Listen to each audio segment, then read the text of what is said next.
fact, Kyle s'exprime plus facilement dans une langue différente de celle de son interlocuteur. Vous avez peut-être remarqué ces scènes où Kyle se met subitement à parler anglais alors que la discussion qu'il avait était au départ en français, ou inversement, parler en français à Jace qui ne parle pourtant qu'anglais. Kyle est totalement bilingue, il s'exprime et réfléchit aussi bien dans les deux langues et il est capable de switcher de l'une à l'autre sans aucune difficulté. Ce sur quoi il a des difficultés en revanche, c'est communiquer.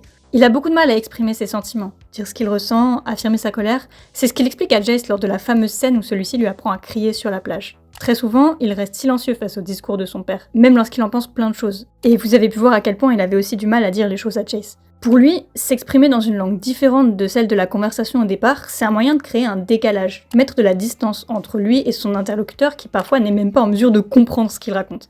Ça lui permet plus facilement de dire les choses qu'il a trop de mal à sortir autrement.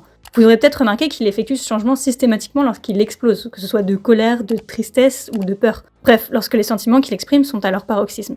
Vous savez maintenant pourquoi je m'embête alors à caser des dialogues en anglais dans une conversation française au départ. Merci Kyle!